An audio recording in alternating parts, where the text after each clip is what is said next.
Welcome to this module in this course. I'm going to say it right away, this module is optional. If you already know next generation JavaScript, so things like arrow functions, let, const, and so on, you may very well skip this module. This module is for you if you know JavaScript but haven't worked with ES6 or any other version of JavaScript. Then JavaScript as we use it in this course might sometimes look like a new language to you because of all the next generation features React apps typically use. Now I'm not using these next generation features because I want to show off or anything like that. React apps typically are built with the latest version of JavaScript, and using the next gen features allows us to write clean and robust React apps. React itself uses a lot of next generation JavaScript features. Therefore, it's important for you to understand all these features and not be confused by this sometimes really strange looking version of JavaScript. JavaScript is evolving quickly, and therefore new features can look different, but really allow us as a developer to do more powerful things.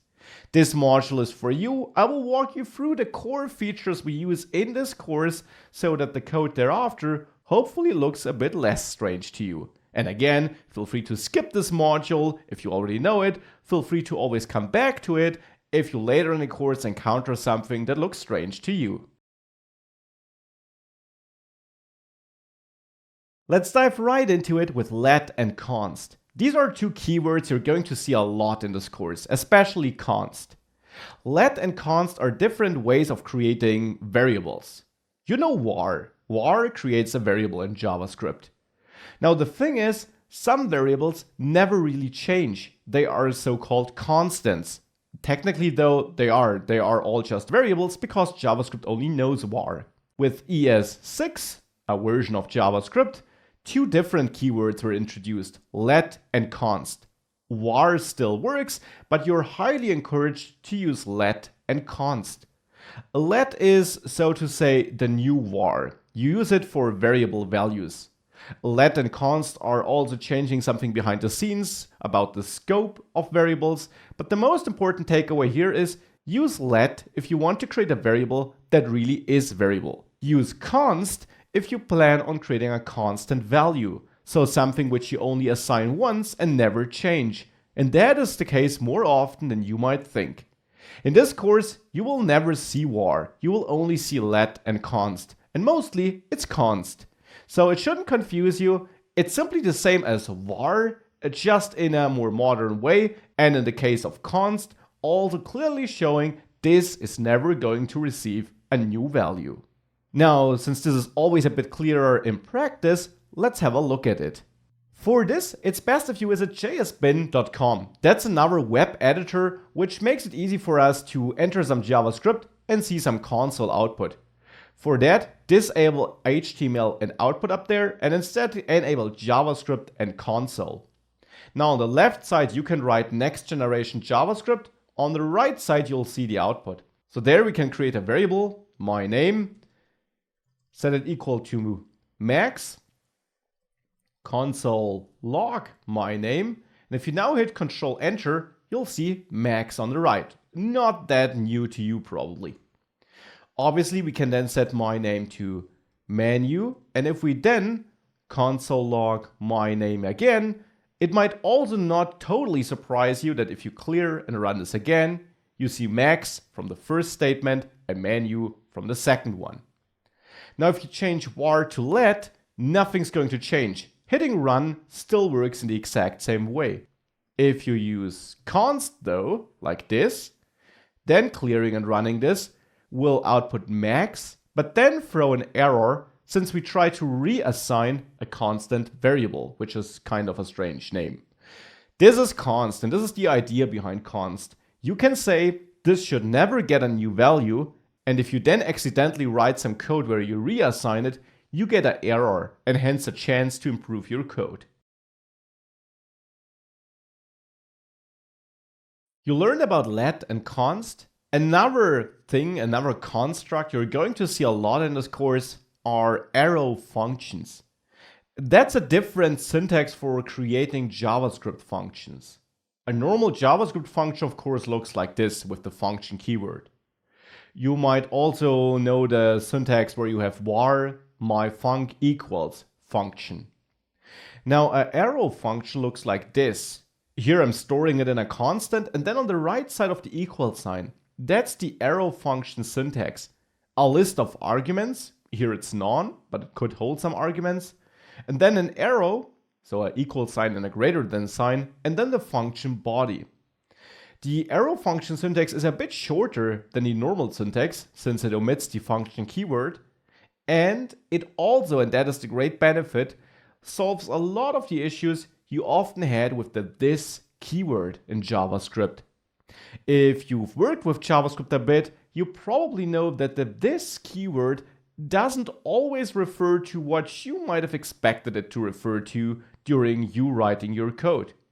When you use this inside an arrow function, it will always keep its context and not change it surprisingly on runtime.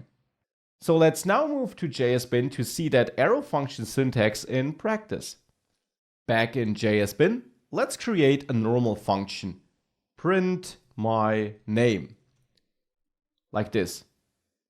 Now here we can of course output console log name and pass name as an argument. Now if I call print my name like this and hit Control Enter, we get undefined because it didn't pass anything. If I do the same with max passed as an argument, we get max. Now the arrow function equivalent is to store this in a constant named print my name. It could also be created with let if you plan on reassigning this variable.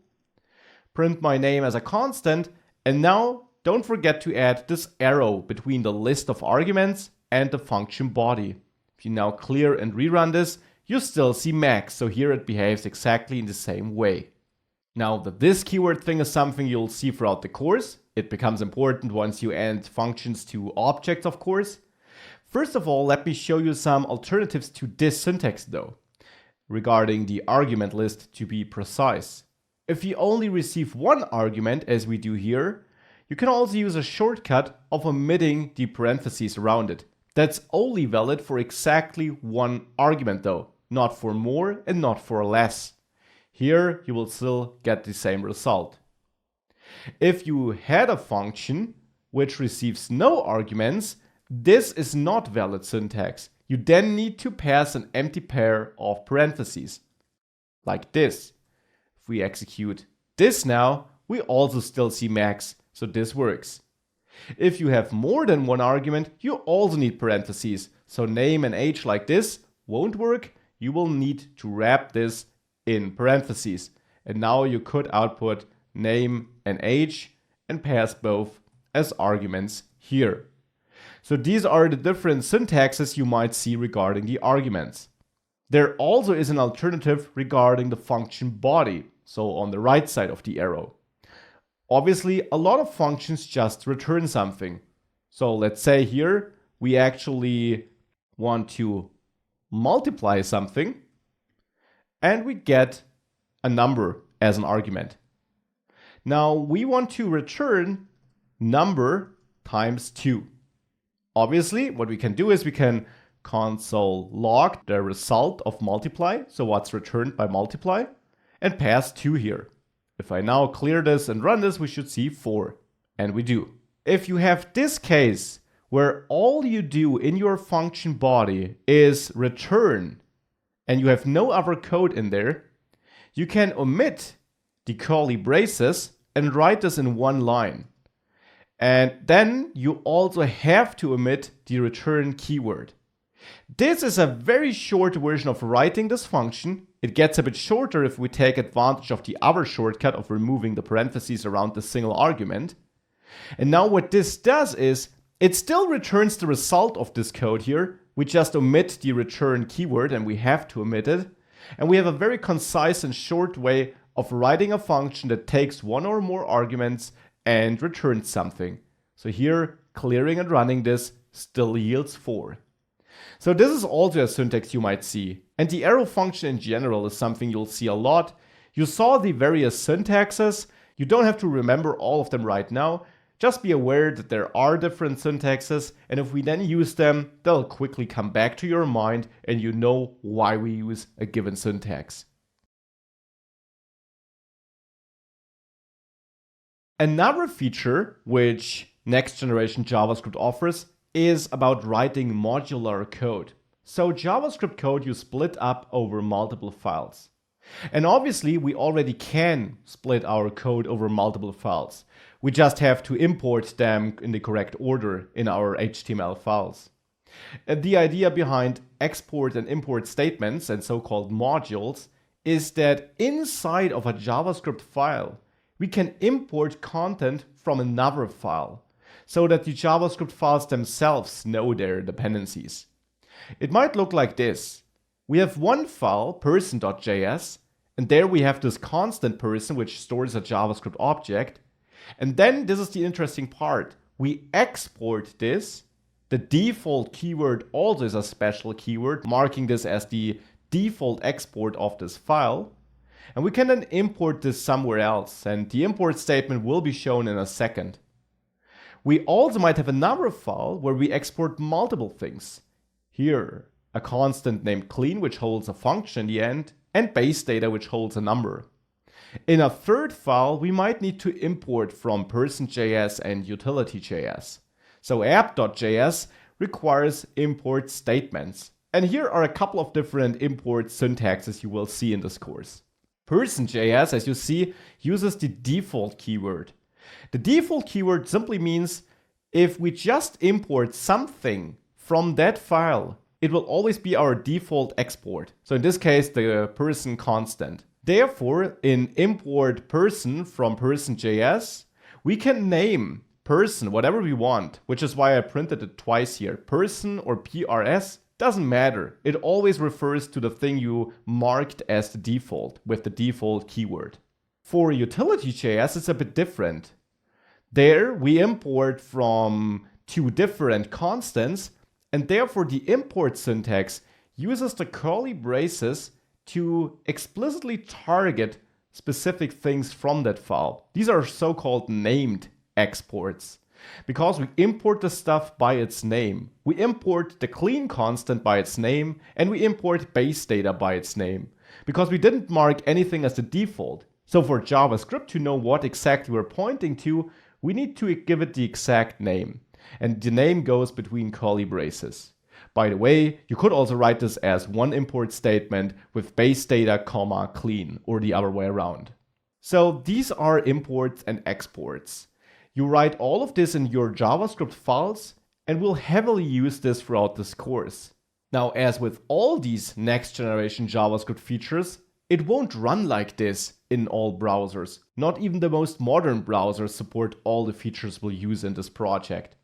Therefore, in the next course module, I'll also show you how to quickly set up a project which in the end just compiles all these next generation JavaScript features to current gen JavaScript features, so that we as a developer can use the next generation JavaScript without us shipping code that runs nowhere.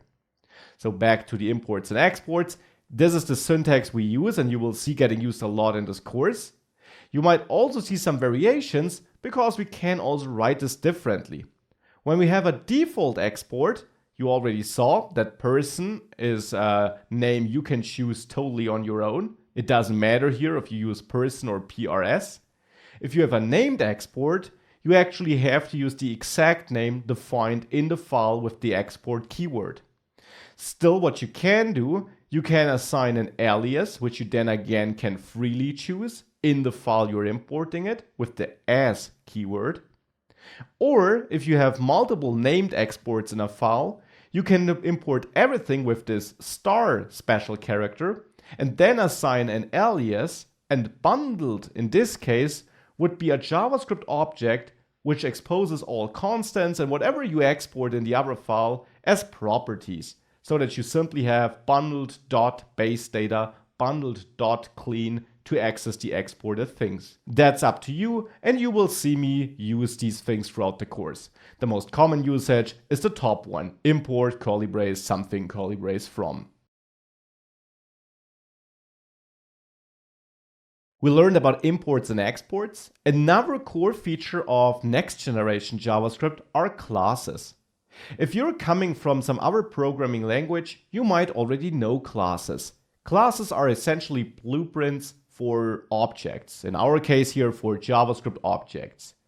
A class is created with the class keyword, and a class can have both properties and methods. Methods are simply functions attached to classes, where properties are variables attached to classes, you could say. We'll use both in this course, and I will obviously always explain what we're doing here when we add such a property or method. A class is instantiated like this with the new keyword. And this might of course look familiar to you if you worked a bit with JavaScript. You might know this from constructor functions. And indeed, classes are kind of a more convenient way of creating constructor functions. So you create JavaScript objects with classes as blueprints. That's the idea. And classes also support inheritance, which means you have another class which you inherit from, taking all its properties and methods and potentially adding new properties and methods. That also might look familiar to you. You might know this from prototypes. Let's have a look at classes in action then. Let's create a new class here. I'll name it person, just like this. Then you have curly braces to mark the class body. And now there we can start using properties. Now in its simplest form, a property is added by adding a constructor. That is a default function method you can add to any class, which will be executed whenever you instantiate the class. And the method is created just with the name of the method, parentheses, and then curly braces. And in there we can now set up properties with the this keyword, and we could write this name equals max, for example. We can now also add a method, print my name, and there we could simply output this name, referring to the name property we created. Now we can use this class to store an instance in a constant with new person, and then we can execute person print my name. If we now hit run, we see max. This is how easy we can use a class. Now I said that classes can also inherit. So what we can do is we can create another class, human, and there we might also add a constructor to set this gender equal to male or female, of course, if you want, by default, whatever you want. And there we could add print gender and then output console log this gender. And now if person extends, and that's a keyword again, extends human, now we inherit this property and this method, print gender, and we can use both on the person as well. So we can also call person print gender like that. However, before we run this successfully, or actually let's try it, we'll get an error that we must call the super constructor in the derived class. And that's important. If you are extending another class and you are implementing the constructor, which you don't have to, but if you are, then you have to add super, this special super method in the constructor. It's a keyword and it simply executes the parent constructor too, which you of course have to correctly initialize the parent class. So now if you hit clear and run, you see max and male. And obviously you could now go into your person class and still set gender there to female, which is not 100% correct here, but just to showcase that this works, now you see we print female, even though we're still calling print gender here, but it is extended by person. So these are classes, and classes are used by React to create its components. At least this is one of the two ways of creating components. This is how you will see me use it in this course, and it's important to understand that classes are just blueprints for JavaScript objects and are very comparable to constructor functions, where inheritance is comparable to prototypes. So in the last video we learned about classes, and we learned about properties and methods there too. Now next generation JavaScript also offers a different syntax of initializing properties and methods. And actually it is this more modern syntax I'll use in this course. So I want to show it to you here too. You already learned that properties are like variables you attach to classes and objects. Methods are like functions attached to classes and objects. And you learned about this syntax, where we set up properties in the constructor function. Now there is a more modern syntax, which spares us using this constructor function. With next generation JavaScript, as we will use it in this course, you can assign a property directly inside your class with myProperty=value. So you skip the constructor function call. Behind the scenes, this will still be transformed to use constructor functions, but you have an easier time writing this. And for methods, it's pretty similar. This is the old way I showed you in the last lecture. Now, the next generation JavaScript way is to use the syntax from the left, where you set up a property, and simply think of a method as a property which stores a function as a value. And then you end up with that. My method equals, and then an arrow function. The great advantage of this syntax is that since you use an arrow function as a property value here, you got no problems with the this keyword. And that's the exact reason why we will use this syntax here on the bottom right corner and the syntax on the bottom left corner throughout this course. Let me show you these syntaxes to you. Back to JS-bin on the project we already worked on, here with the human and the person class. We can get rid of the constructor in the human class and get rid of the this keyword and just set gender equal to male. And print gender can be set equal to an arrow function where we console log this gender, still using the this keyword in here when we reach out to the property though. You may ignore that error for now. The same in the person. We no longer need the constructor and we no longer need to call super for that reason. Instead, what we do is we call this name without this, just name equals max and gender equal female if you want to, and print my name equals an arrow function too, like this. Now if we clear this and run this, you will get an error because it doesn't recognize the syntax. You actually need to go to the drop-down where it says JavaScript and choose ES6 Babel here. If you do this and hit clear and run, you see max and female. You still see the errors on the left, but you may ignore them. This is the syntax which is next generation JavaScript, which we will actually use in this course. We learned a lot about classes and arrow functions. Let's now turn our heads towards new operators we'll be able to use in the future of JavaScript and we already can use today in our React project. The spread and the rest operators.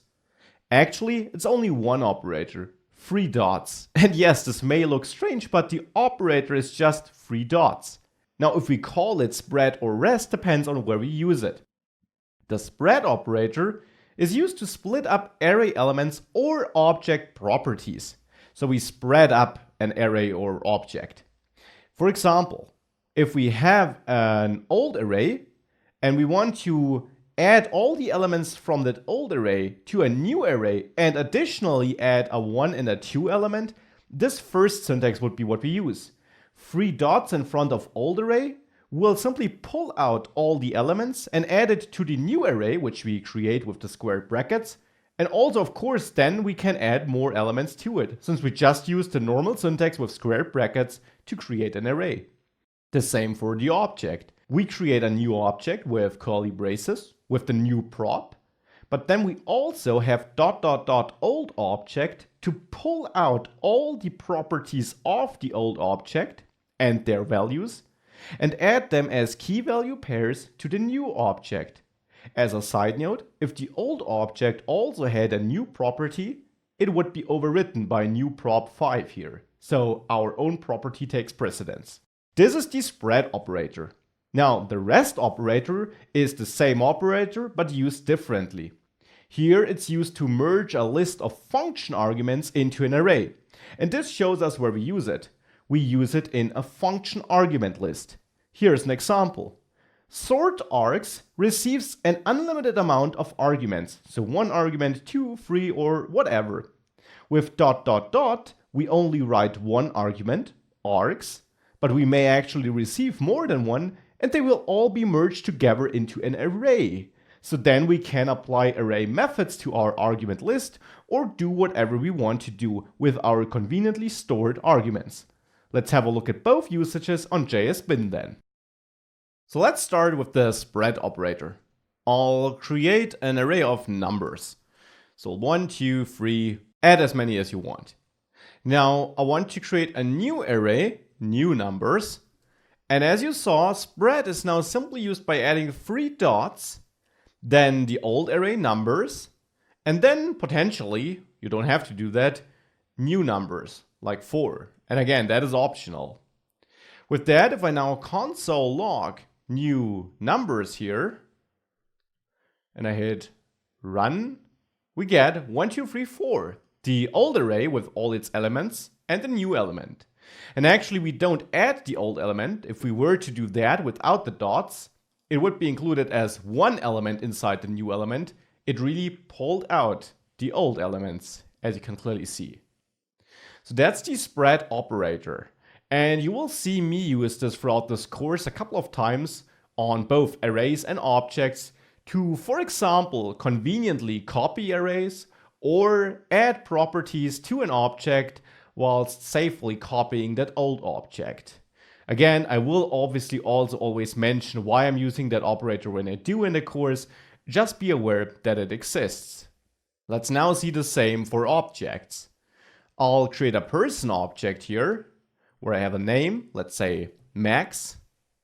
And now I will have a new person object, which is a JavaScript object, a new one, where I first of all use the spread operator on person to copy all the property value pairs of the old object, and potentially, and that's also optional, add a new property.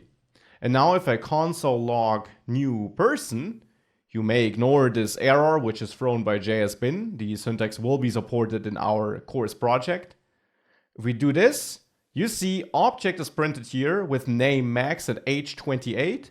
So it's taking the old person and distributing it into the new person. That's the spread operator.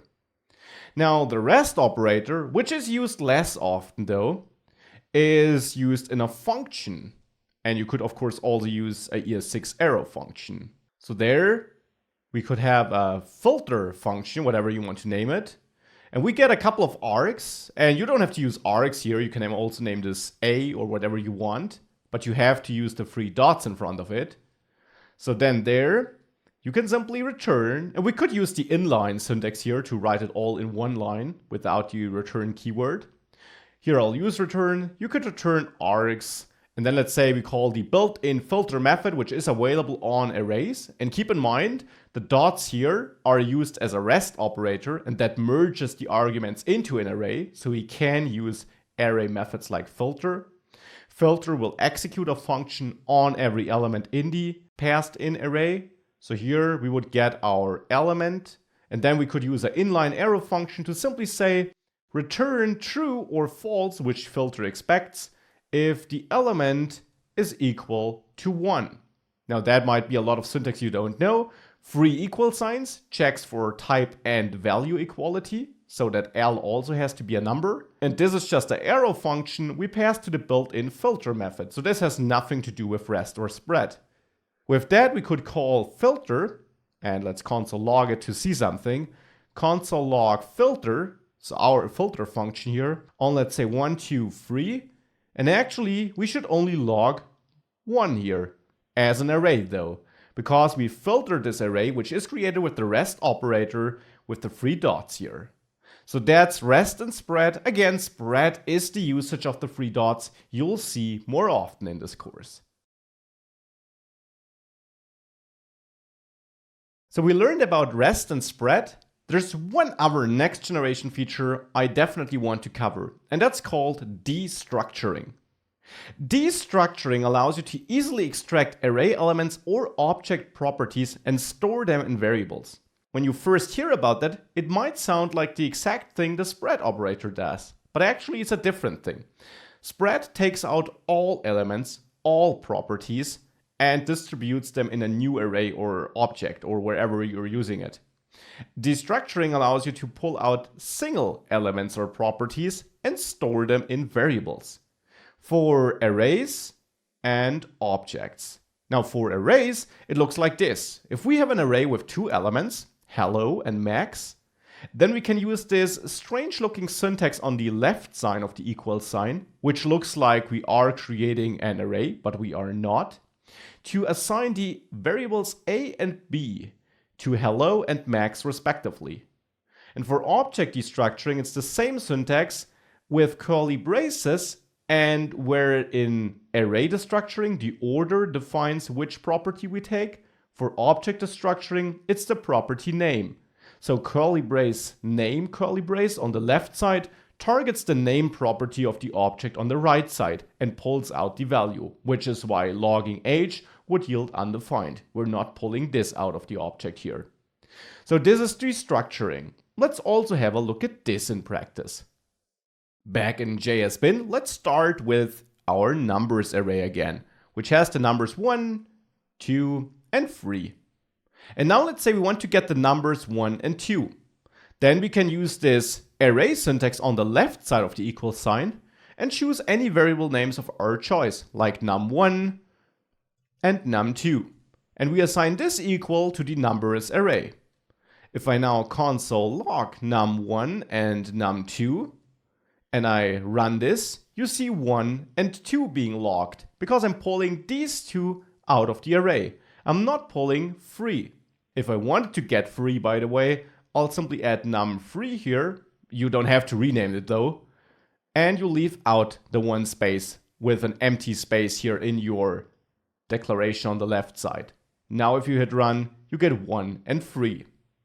That's array destructuring. Now, object destructuring is also supported by our project as we'll use it in this course. However, it's not supported by JSBin here, so I can't show it to you, but I did show the syntax on the slide. It's the syntax where you use the curly braces on the left and target a property with its property name. In this course, I won't use these destructuring syntaxes too often, but I want you to be aware of the existence of them and that they are nice ways of conveniently pulling out certain elements from an array or properties with their values from an object. Now, over the last lectures, I introduced you to some of the most important next generation JavaScript features which you're going to see in this course. There are two other things I now definitely also want to cover. They're not next generation JavaScript, but they are features you might have missed or forgotten, and they're super important to keep in mind. The first feature or concept of JavaScript I'm talking about is the fact that you have reference and primitive types. If I create a number like this, then this is a primitive type. That means if I create a second number, num2, and set it equal to this number, then it will actually create a real copy of number. So num2, of course, now if I log this, will also be 1, but it will have copied that value 1 into num2. Now, numbers, strings, booleans, these are so-called primitive types. Whenever you reassign or you store a variable in another variable, it will copy the value. Objects and arrays are reference types though. Let me show you what I mean. If I create my person object, which just has a name here, and I now create a second person and assign person as a value here, if I console log second person, and I hit run, it will print the same value as the first person, but it will not actually have copied the person. Instead, person, the object, is stored in memory, and in the constant person, we store a pointer to that place in memory. And if we then assign person to second person, that pointer will be copied. We can see that this is the case if we changed person.name after having it copied. With that, you would expect to print Max here still, a person with name Max, because we copied person, stored it in second person, and thereafter changed the name. However, if I clear and run, you will see name menu here, even though I'm printing the second person. So for second person, the name also changed. The reason for this is that it just copied the pointer and points to the exact same object in memory as person does. So if we change name on person, we automatically change it for second person. Now that's important to keep in mind, and it's the same for arrays. If you copy, in quotation marks, an array like this, and you then change an array element, it will also change in the so-called copied array. This will become important in React because it can lead to unexpected behaviors if you copy objects or arrays like this, because you then may manipulate one object in one place in the app and accidentally manipulate another usage of the same object in another place of the app. Therefore, we will learn techniques to copy this in an immutable way, which means we copy that by really copying the object and not just the pointer. For that, we can use this spread operator. Now we can simply create a new person object here and spread the person properties. This will pull out the properties and the values of the properties from the object and add it to this newly created object here. And we do create a new one with the curly braces. Now if I hit clear and run, we still print an object with name Max, even though we changed the name to Manu here, because now we really created a real copy. This is a technique I will also come back to later in this course. It's just important to realize and to keep in mind that objects and arrays are reference types. If you reassign them, you're copying the pointer, not the value. Therefore, if you want to do this in a real copy way, you will have to create a new object and just copy the properties and not the entire object. That's something very important to keep in mind for this course. In the last lecture, we had a look at reference and primitive types, something super important to keep in mind when working with JavaScript. Another thing you will see quite a lot in this course are array functions. We already saw filter a couple of lectures ago. We also got sort, map, and so on. Let me quickly show you what I mean. The good old numbers array with 1, 2, and 3. Now let's say we want to turn this into an array where each number is doubled. So we have the double num array, something like that. We can use an array function for this. We can take the numbers array and call map. Map is a built-in array method, and there are many of these methods. I will use quite a lot of them, and they're not next generation JavaScript. All these methods work in the same way though. They take a function as an input, and this function, which is an arrow function here but could be a normal function, is then simply executed on each element in the array here. So on each element in the numbers array, on 1 and 2 and 3. So therefore, what we get in this arrow function is a number in the end, but you can name this argument whatever you want. Here we can then simply return something, and what you have to do in this internal function depends on which array function you're using. Check the docs in places like the Mozilla Developer Network docs to learn more about the available array functions. So in the map function, we have to return the new value we want to turn the old one into. So we could return num times 2. And since this is executed on every element here, it will return 2, 4, and 6. And conveniently map also returns a new array, so a real new array, which is then stored in double num array.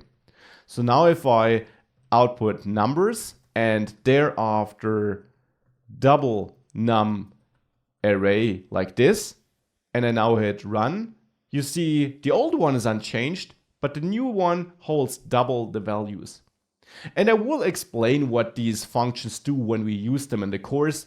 I just want to bring them to your attention right now, explain that they always have this function which gets executed on each element, and that they are not next generation JavaScript, but normal JavaScript actually. Be prepared to meet them. I will explain what they do when we see them, and always feel free to dive into docs like the Mozilla Developer Network to learn more about them. With that, I want to conclude this module. We learned a lot about next generation JavaScript and some important JavaScript concepts in general. You will meet a lot of the things you'll learn about in this module throughout the course.